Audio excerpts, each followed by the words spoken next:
Assalamualaikum warahmatullahi wabarakatuh. Salam sejahtera untuk kita semua. Apa kabar Anda para sobat YKPI? Bertemu lagi dengan saya Ruli Johan di konten podcast. Nah, ini merupakan series dan ini menjadi konten podcast yang sangat spesial karena hadir di bulan Oktober. Seperti kita tahu bahwa bulan Oktober ini adalah Breast Cancer Awareness Month, gitu ya. Jadi kami akan menghadirkan konten-konten edukasi tentang breast cancer atau kanker payudara ini dengan narsum yang berbeda. Bicara soal narsum atau narasumber hari ini, dan ini menjadi konten perdana di Breast Cancer Awareness Month ini, spesial sekali saya ditemani oleh Mbak Tri Retno Prayudati. Salam sehat aja. Mbak Nunung, iya. Gitu ya. Tri Retno Prayudati, pasti anak pertama dong. Anak ketiga dong. Oh, anak ketiga ya. Bisa aja. Saya lagi ya, hostnya nggak boleh lebih lucu pada narsumnya. Karena Mbak Nunung ini senior sekali, bahkan dinobatkan Sobat YKPI menjadi pelawak wanita paling lucu di tahun 1999. Iya. Itu ceritanya gimana dulu bisa tiba-tiba dapat awarding itu? Itu 4 tahun berturut-turut saya mendapatkan 4 itu. tahun? Ya, 4 Wow. tahun mendapatkan award, waktu itu Panasonic Award ya, sebagai wanita, komedian wanita terbaik pada saat itu. Wow. Jadi berturut-turut itu. Dari 19, 2000, 2001 dan seterusnya. Iya. Gimana caranya biar lucu terus? Sebetulnya gini Mas, kalau saya itu lucu sendiri mungkin nggak bisa ya saya, karena apalagi saya perempuan, kalau perempuan itu kan terbatas banget ya kalau untuk melucu ya, kecuali laki-laki. Kalau laki-laki bisa buka baju di mana aja bisa lucu. Kalau perempuan kan nggak mungkin buka baju. Jangan ya. Tapi ya semua itu hasil didikan dari Sri Mulat, karena memang saya dibesarkan dengan Sri Mulat, dan saya bekerja di tengah-tengah orang hebat. Sri Mulat itu ya hampir semuanya hebat ya. Ya Mas tahu sendiri siapa Sri Mulat, siapa aja sih gitu loh. Dan saya di tengah-tengah beliau-beliau itu gitu loh. Saya belajar yang awalnya memang di Sri Mulat itu perempuan nggak boleh lucu. Awalnya Dulu begitu nggak malah boleh, ya? Sri Mulat tuh nggak boleh lucu. Kalau untuk perempuan tuh hanya buat pemanis, pemancing, menjadikan mereka lucu gitu. Udah ke sana, udah kita udah nggak ada Sri Mulat dan kita udah bekerja sama TV swasta gitu, dan mereka yang taunya kalau kamu komedian ya harus lucu gitu. Waduh, lucunya gimana ya? Tapi ya karena saya berpengalaman, saya punya pengalaman yang sangat panjang, saya sekolah yang sangat lama di komedian, walaupun komedi itu sebenarnya nggak ada sekolahnya ya Mas. Betul. Tapi saya banyak belajar dari beliau-beliau itu. Ya akhirnya nggak tahu ya, dengan saya mungkin nggak ngomong, dengan kata Ibu Agung Gumelar, Mbak Nunung tuh jalan aja udah lucu. Gitu. Terus dulu punya ciri khas apa, saya gini-gini ya itu. Dan sampai sekarang ya alhamdulillah saya setiap punya pekerjaan itu saya selalu di tengah-tengah orang hebat. Dulu pada saat Sri Mulat, lepas dari Sri Mulat, saya di OVJ, di Sidul, di Ketoprak Humor, siapa mereka orang hebat semua. Dan terus saya sekarang ketemu sama anak-anak muda kayak stand up komedi sekarang yang lagi booming mereka. Saya masih terlibat dengan mereka. Jadi udah berapa generasi ya Mbak Nunung ya? Iya, udah generasi yang keberapa saya juga nggak ngerti. Ya. Oke, kita punya topik di episode kali ini adalah breast cancer and me. Nah, kita mulai masuk ke topik yang ada hubungannya dengan YKPI ini. Di Februari 2023, Mbak Nunung pertama kali declare nih, saya breast cancer. Iya.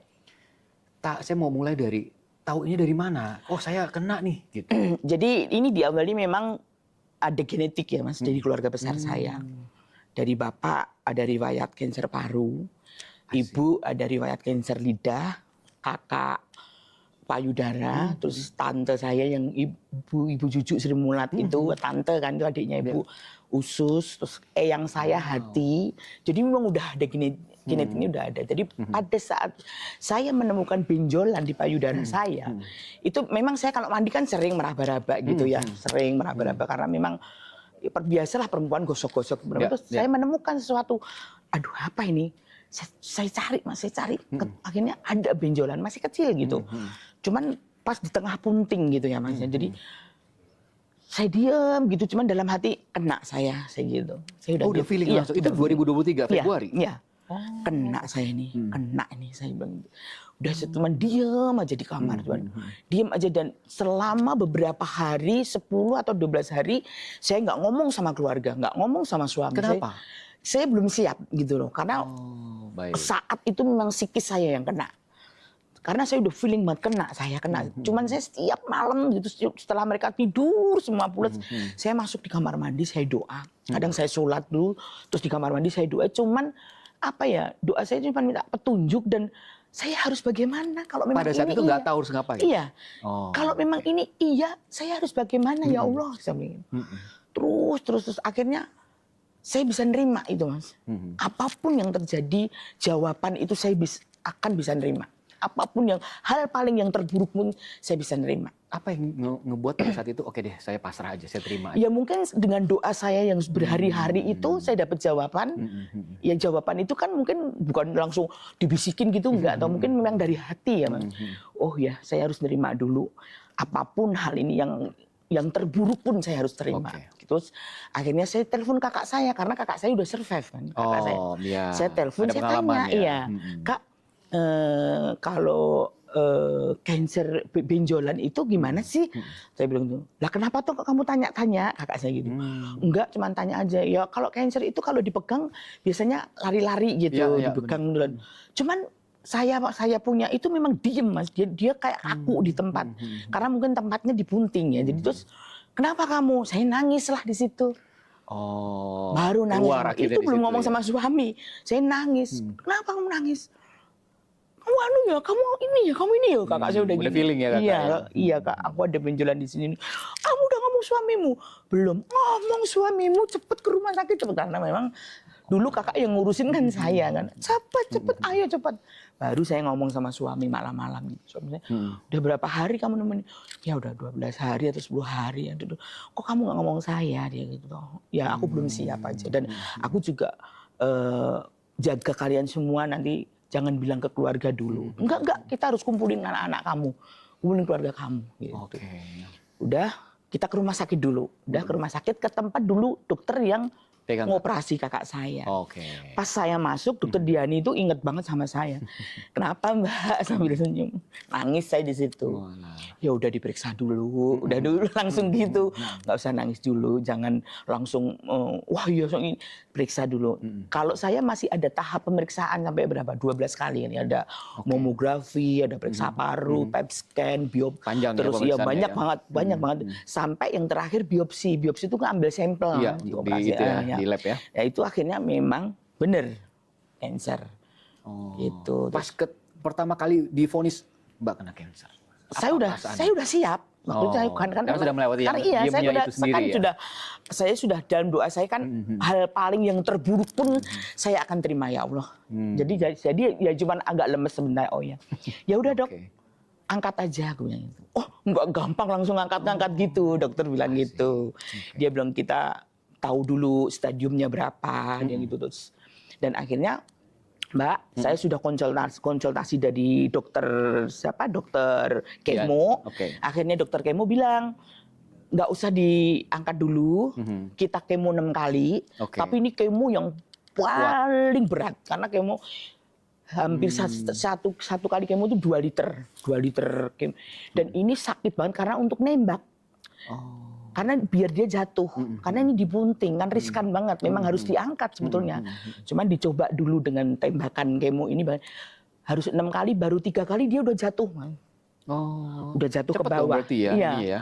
Efeknya per 3 minggu kan, berarti ya hampir 3 bulanan ya kemo. Terus jatuh udah ke bawah, terus kata dokter langsung kita tindak aja ya Mbak, ini udah jatuh ke bawah dia gitu. Ya udah, ya ayo Dok, saya itu udah benar-benar yang semangat banget gitu loh, semangat banget. Dan akhirnya saya operasi, udah saya doa saya operasi, akhirnya ya udah. Terus dokter sendiri bilang kan dibuka kan di sini kan dilihat di kelenjar di ketiak, katanya alhamdulillah Mbak Nung tidak ada penyebaran kemana-mana dan stadiumnya juga masih dini, masih berapa waktu itu, 2B. Oh masih 2B. Masih 2B. Tapi ya 2B pun kalau namanya cancer kan tetap waspada kan. Ya udah, setelah operasi kemo lagi. gitu sampai hari ini sehat. botak sampai ini udah ada semua yang biru-biru semua yang udah nggak enak deh, kemo tuh nggak enak, tapi memang harus. Oke, luar biasa. Pertanyaan selanjutnya dari saya nih, satu kata untuk kanker payudara. Untuk kanker payudara Satu kata aja. Satu kata, menerima. Menerima. Jadi tadi ya proses tadi terima aja dulu gitu. Terima aja dulu. Menerima. Kalau menerima artinya nanti kita siap untuk berjuang melawan itu gitu ya. Kita tetap mesti nggak denial berjuang. gitu ya. Iya. Oh ini bukan, saya enggak lah, saya enggak mau periksa ujung-ujungnya begitu ya. Jangan sampai ya, kalau kita sudah merasa ada sesuatu yang kok ini aneh ya, jangan ditunda-tunda. Karena dia itu nggak mau ditunda. Dia nggak mau ditunda-tunda. Yang ditakutkan adalah penyebarannya. Semakin kita stres, semakin kita nggak karu-karuan, dia semakin merajalela. Wow. Itu. Jadi menerima, tenang, terus ya apa jalannya? Ya udah. Kalau cancer kan medis gitu loh. Udahlah. Nggak ada lain ya? Nggak ada lain. Oke. Menerima. Nah itu jadi kunci juga ya. Menerima. Saya selanjutnya adalah pas saat menerima itu pernah berpikir nggak? Saya mau nulis surat wasiat nih buat keluarga saya. Jangan jawab dulu ya. Kita dengerin jawaban dari Mbak Nunung di segmen berikutnya. Sebagai organisasi nirlaba, YKPI adalah mitra pemerintah untuk menggalakkan kegiatan penyuluhan dan penanggulangan kanker payudara di Indonesia yang mempunyai visi Indonesia bebas kanker payudara stadium lanjut. Dan dengan misi, 1.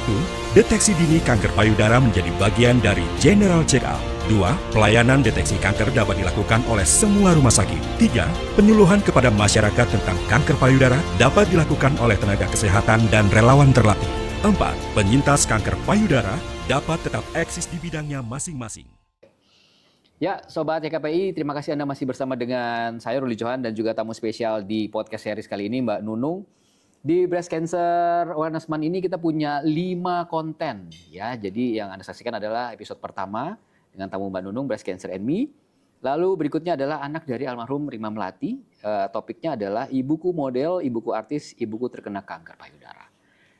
Yang ketiga adalah imaging and early detection. Lalu yang keempat, kita punya topik adalah harapan dan perjuangan menghadapi kanker payudara. Last but not least, kita punya topik perang melawan kanker payudara. Nah, saksikan terus konten-konten edukasi yang bagus ini. Lanjut lagi, Mbak Nunung. Tadi pertanyaannya adalah, pernah sampai kepikiran nggak? Saya mau nulis surat wasiat ya, karena saya udah menyerah, jadi saya nggak tahunya akan kemana. Kalau untuk menulis wasiat itu belum ya, Mas. Tapi kalau pada saat saya menemukan kanker pertama di depan mata udah ada kematian ini gitu. Itu lazim banget ya. itu lazim. Mungkin semua orang karena kita kan pasti kalau kena kanker itu yang dihajar psikisnya dulu, Mas. Betul. Kalau untuk sakitnya kita nggak ngerasa sakit ya. Kalau memang belum stadium yang keberapa. Kalau stadiumnya udah ditunggu ya dia akan merasakan kesakitan. Tapi kalau masih yang dini masih apa, memang dia tuh nggak ganggu, tidak mengganggu, tidak sakit gitu loh. Jadi tapi namanya juga cancer, kembali lagi cancer. Cuman ya kalau kita bicara kepantian itu semua akan kesana gitu loh. Tapi apakah iya dengan cancer terus kita harus pasrah, ya udah kita tunggu aja deh kapan mau dipanggil, enggak kan? Betul. Enggak gitu kan. Kita tetap harus berjuang karena memang dia bisa dilawan gitu loh. Yakin sekali bahwa dia bisa dilawan. Gitu. Dilawan dengan apa itu tadi? Menerima, bukan menerima terus pasrah, enggak. Enggak ngapa-ngapain ya. Enggak ngapa-ngapain gitu enggak. ya. Kita menerima tetap harus lawan, kita lawan. Harus kita lawan ya dengan apa? Ya udah dengan medis. Kita harus ikuti apa kata dokter. Ya udah dibawa happy aja, dibawa happy, dibawa senang. Pasti nanti akan selesai semuanya. Nah, ini tadi 2 kata kunci yang mau saya tanyakan balik ke Mbak Nunung. Psikis sama dibawa happy kan biasanya menghibur orang nih. Iya. Ketawa-ketawa. Iya. Terus sekarang harus menghibur diri sendiri. Iya. Gimana itu ceritanya? Itu agak susah tuh kalau masuk dalam pemikiran saya begitu ya. Saya ya karena saya ini seorang komedian ya, mungkin beda dengan orang kantor, beda dengan apa ya. Tapi kalau happy itu nggak mesti harus komedian aja, semua bisa happy gitu loh. Nah, saya buat beraktivitas apa dengan pekerjaan saya. Saya bilang sama dokter, "Dok, ini saya kemo. kemo ini sakit banget dok, sakit banget. Semakin saya bawa tiduran terus dok, saya semakin stres ngerasain kesakitan Jadi saya. kepikiran, Iya. Terus Oke. kalau saya kerja gimana dok? Boleh Mbak Nunung, dokter gitu. Terus dari dokter kemo saya ini barusan kemo ini keluar dari ruang kemo, saya ketemu sama dokter kemo. Saya besok ada off air ke Bandung. Saya terima dong. Gimana? Berangkat. Kita suntik vitamin dulu untuk nguatin gitu. Booster gitu, sedikit booster. Oke. Disuntik vitamin dulu. Berangkatlah kata dokter kemo gitu. Tapi kuat kan? Saya harus kuat. Pantangannya apa? Boleh tahu nggak buat yang lagi fight nih? Mereka itu dokter itu nggak ngomong pantangannya apa aja, cuman oke. memang jangan konsumsi gula. Gula itu makanannya si dia. Oh, tuh ya. Jadi Gula pelajaran paling ya. pertama Oke, itu oke. makanannya dia itu gula. Jaga gula, Terus ya. ya Oke. kita harus makanan yang banyak-banyak makanan sehat, terus makanan banyak dihindari yang banyak pengawet-pengawet gitu ya. Gitu dihindari terus. Udah gitu aja gitu. Kalau Oke. makan is okay kata dokter nggak apa-apa gitu, cuman ya gula yang kalau perlu karena gula itu ya. faktor utama makanannya dia. Oke. Gitu. Terus akhirnya saya kerja, saya off air di siang hari dengan panasnya off air dangdut bayangin. Harus joget juga. Dengan panggungnya yang tinggi, suami saya itu udah, "Aduh, kamu bisa naik setinggi itu yang bisa." Aku bilang gitu. Ya udah kamu di belakang saya aja gitu. Saya naik gitu. Jadi ya udah sampai selesai sukses dan saya happy, saya nggak merasakan sakit pun yang saya rasakan. Karena yang saya tahu, karena keluarga saya juga ada beberapa yang kena gitu. So, abis di kemo tuh kayak ditusuk-tusuk gitu ya. Terus kepala pusing gitu. Ada yang mual-mual. Kalau kakak benar. saya itu 1 tahun mual-mual. Sampai saya kasihan. Makanya pada saat saya kena cancer, aduh saya pasti akan mual-mual, akan kayak gitu. Tapi enggak. Alhamdulillah saya enggak mual sama sekali, cuma tulang yang dihajar. Semua tulang saya dihajar. Sama ini semua kulit saya itu mati rasa semua sampai kaki. Jadi saya kalau jalan sama suami digandeng tuh aku udah nginjak tanah belum ini. Astaga, sampai Iya. segitunya. Wow. Tapi aku happy. Dan waktu itu kan bulan Ramadan kan saya operasi itu. Saya itu ditawarin program yang sore buka bersama di podcastnya Vincent Desta. Malamnya yang sahur jam 12 malam sampai jam 5 pagi di salah satu stasiun TV. Sebulan bisa saya habiskan, cuman izin 1 hari karena dalam proses kemo. lagi kemo? Iya. Saya cuman izin 1 hari karena kemo. Jadi mereka itu sambil, ini kamu tuh sakit bener. Nggak percaya ya? Ini lihat kepalaku sampai botak, ini lihat kukuku biru semua. Biru semua. Wow. Saya sakit. Tapi kalau saya nggak kerja gini, Malah akan jadi pikiran, menambah ya? sakit saya. Jadi gitu. itu bukan klise atau omongan semata bahwa pikiran itu setengah dari mengobati begitu. Iya, oh iya, Oke. pikiran itu mengobatin banget, Mas. Mengobatin banget. Dan akhirnya saya diizinkan kerja juga sama dokter gitu loh. Ya udah, terus saya pernah buka selang kan ada di pas saya kerja itu sambil bawa Kayak diinfus gitu ya? selang yang buat itu ngetus darah kotor. Oke. Ini saya bawa kemana-mana itu syuting saya bawa. Pas lagi ngambil selang mau dihabisin sambil diketawa-ketawa dokter kapan lagi kerja Mbak besok. Oh dokternya sampai gini. Ya udah nggak apa-apa. Ya itu. Oke. Ya, akhirnya udah berjalan. Memang harus ada Jadi kegiatan. waktu itu berapa lama tuh Mbak Nunung sampai selesai prosesnya? Sekarang Dari sampai 2023 sekarang berarti itu ya? ya udah 1 tahun lebih ya. 1 tahun Udah lebih. 1 tahun. Sekarang lebih. vonisnya apa jadinya? Kalau dibilang kalau cancer itu kalau setahun 2 tahun itu belum bisa dibilang survive ya. Belum. Masih bisa Masih ini lagi ya? jadi Oke. tetap harus waspada gitu. Tapi ya yang positif, yang optimis aja, positif aja. Masih kontrol terus berarti ke dokter? Masih kontrol. Baik, oke kalau gitu. Terus jadi memang belum penyintas kayak kita bilang gitu. Iya, Tapi apa iya. yang berubah dalam kehidupannya Mbak Nunung sekarang berarti? Apa ya? Ya kadang-kadang orang sakit kayak saya itu pendamping itu penting banget ya, Mas. Penting banget ya. Pendamping terus catat ya. keluarga Oke. itu Support system. ya itu terus dan teman-teman itu pasti juga kan. Lingkungan Ya. gitu. Jadi alhamdulillah saya dapat pendamping yang benar-benar yang sabar sekali, yang mau tahu keluhan saya, meskipun saya lebay, meskipun saya baper, lagi nggak mood, lagi nggak apa gitu. Sampai sekarang masih kayak gitu ya, Mas. Karena kadang-kadang apa sedikit kayak nggak keturunan, iya, karena aku cancer, karena aku gini, nggak boleh gitu. Kamu kan udah operasi gini-gini, itu suami. Gini. Akhirnya ya udah happy. Itu aja moodnya masih naik turun gitu aja. Tapi ya yang dibutuhkan itu pendamping. Nah, Saya pernah ketemu sama seseorang ya Mas Penya. Dia nunggu saya pada saat di mall. Dia nunggu saya kepengen ngobrol sama saya. Terus ketemu akhirnya saya selesai makan. Dia udah selesai tapi nunggu saya selesai. Pas ketemu dia ngobrol, Mbak saya kena ini. Oh terus gimana? Tapi gini Mbak. Mbak kan punya suami baik banget. Dia nggak punya siapa-siapa gitu ya? Punya suami. Oh, oke. Terus Mbak suaminya baik banget. Mau ini terus aku bilang, sekarang posisi suami kamu di mana? Ada di rumah kerja Mbak. Kalau ke rumah sakit mau nganter mau Mbak. Terus di mana salahnya? Aku bilang gitu. Terus Dibilangnya suami apa? saya juga bukan orang sempurna Mbak. Oke. Karena mungkin saya kesorot aja.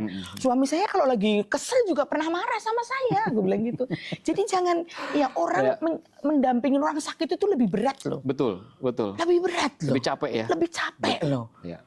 Jadi gitu, kalau suami masih mau mengantar ke rumah sakit, masih mau mendampingin tidur, masih mau bekerja. Kalau namanya marah manusia nggak ada yang sempurna Mbak.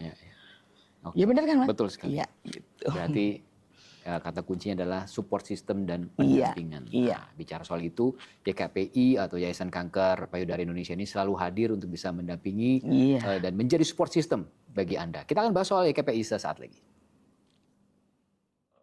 Di luar 5 program unggulan, YKPI melakukan pendampingan kepada lebih dari 500 pasien kanker payudara di berbagai wilayah Indonesia yang tergabung dalam Survivor Kanker Payudara SKP Dian dan SKP Kartika, serta pendampingan pasien kanker payudara di Rumah Sakit Kanker Darmais. Mari dukung YKPI mencapai visinya menuju Indonesia bebas kanker payudara stadium lanjut. Yayasan Kanker Payudara Indonesia, saling jaga, saling peduli. Baik Sobat YKPI, jangan lupa untuk subscribe, lalu like, komen juga boleh, dan yang paling penting share konten ini ke teman-teman Anda, ke sobat-sobat Anda yang lain, sehingga edukasi dari YKPI ini bisa menyebar luas ke seluruh tanah air. Kalau Anda ingin juga berdonasi untuk ikut support perjuangan melawan kanker payudara ini, silakan Anda cek di akun sosial media YKPI, ada di bawah ini. Baik, kita lanjutkan. Ini adalah segmen terakhir. Karena saya ngefans, jadi saya nggak berasa gitu, udah ngobrol lama sama Mbak Nunung. Karena saya dibesarkan oleh Sri Mulat. Tadi obrolan kita adalah support system. Penting banget YKPI hadir sebagai support system untuk Anda yang sedang berjuang untuk bisa melawan kanker payudara ini. Nah, di sebelah kiri Mbak Nunung ada salah satu support systemnya. Kita hadirkan langsung ya, sebagaimana pentingnya support system itu. Kenalan dulu dong boleh. Panggilannya Mas siapa? Saya Yan. Mas Yan. Ya, Oke. betul. Tadi Mbak Nunung sudah cerita, support system penting. Capek nggak pertanyaan saya jadi support system? Ya, kalau dibilang capek sih pasti. Ya. Cuman karena ini istri, jadi biar bagaimanapun dia juga tulang punggung juga. Kita harus support. Jadi di saat dia lagi lemah, kita harus kuat.